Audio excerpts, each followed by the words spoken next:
July 27th, 2022. Halfcast 330, episode 330. Let's go. Of course, I have a few things to share with you guys. An evening of reflection. Shall we? Police allege North Carolina woman seeking revenge on ex-boyfriend set fire to the wrong home. How hot and heavy could they have been that he wouldn't even give her his proper address? People be in relationships by themselves, I'm telling you, thinking it belonged to her ex-boyfriend, a jilted 49-year-old woman allegedly set fire to a home in Gold Hill, North Carolina, but it turned out to be the wrong address. She was batting 0 for 2 early for strike one, thinking that she was his girlfriend, and strike two, thinking she had the right house.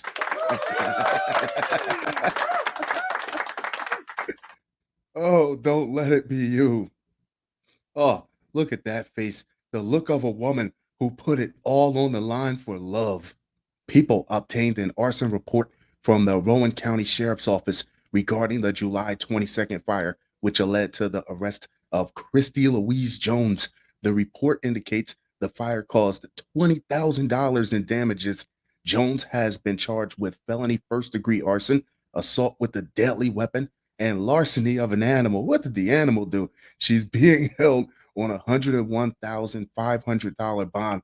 The arson report indicates the fire was started shortly before 7:30 a.m. So the burning question is, whose house was he taking this woman to all these times that she thought he actually lived there?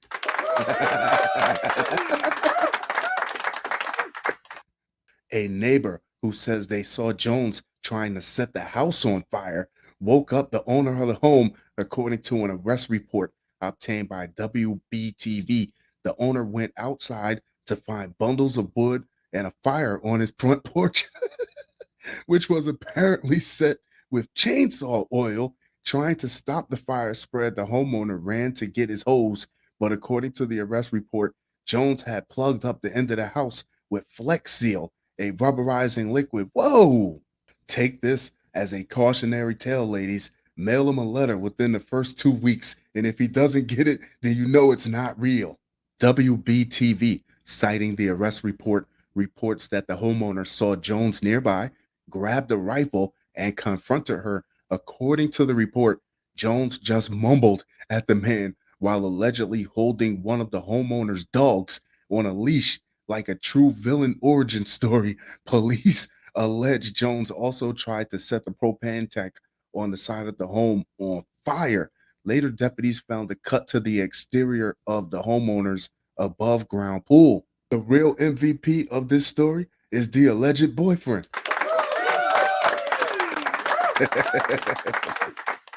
His name is not mentioned nowhere in this article. He's not given any statements. And to this day, that woman still don't know where the hell he lives. As the sound of approaching police cars and fire trucks got louder, Jones allegedly ran to her car and fled, but not before the homeowner got the car's license plate number.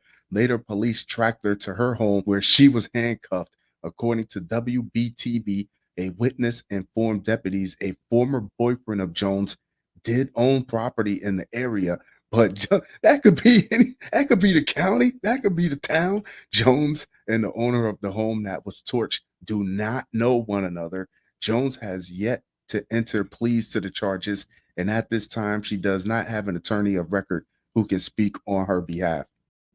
Next up, woman calls police on her own drug deal after man pulls gun.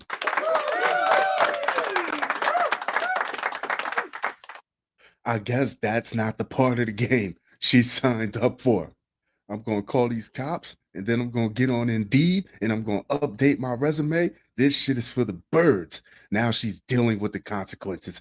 A Louisiana woman called police on her own drug deal after her male customer pulled a gun. According to the cops, Dana Bennett delivered 2 pounds of marijuana to Akeem Williams, 25, on Saturday. It looks like 2 pounds of mids. Is that really worth getting a gun stuck in your face for? Police in New Iberia, about 100 miles west of New Orleans, said the marijuana and these two guns were found in Akeem Williams' apartment, New Iberia Police Department. But during the delivery, something went wrong and Williams pulled a gun, according to authorities. Yeah, it was garbage. Bennett responded by calling police to Williams' apartment, saying he had a gun on her and weed in the apartment. A search of the apartment yielded approximately 2 pounds of suspected marijuana and two firearms, police wrote on Facebook. Police are heavy on social media, but then the cops realized that Bennett had actually delivered the weed and they arrested both Bennett and Williams. They were each charged with possession with intent to distribute. Williams was also charged with being a felon in possession of a firearm. No winners. Like they were going to ignore the fact that just because she called the police, they're going to ignore the fact that she was there in the middle of this also. It is legal to possess up to 14 grams of marijuana for recreational use in Louisiana. 2 pounds is more than 900 grams. We learned in the night, kids. Next up, California burglar forgot keys inside crime scene.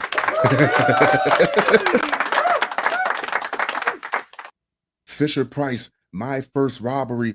Give him a shoelace so he could wear the keys around his neck. Put one of those little flashlights on it. A Northern California burglar returned to the scene of the crime cliche this weekend after he forgot his keys inside a donut company's corporate office. Oh, the police are not having that. The thief stole some petty cash from Johnny Donut's office in the San Francisco Bay Area on Saturday night, police said. In another twist, he also grabbed the keys to a bakery vehicle because who doesn't want to drive a bread truck, but didn't steal the vehicle itself. Checking things off his bucket list. This guy is multitasking. I'm all for it.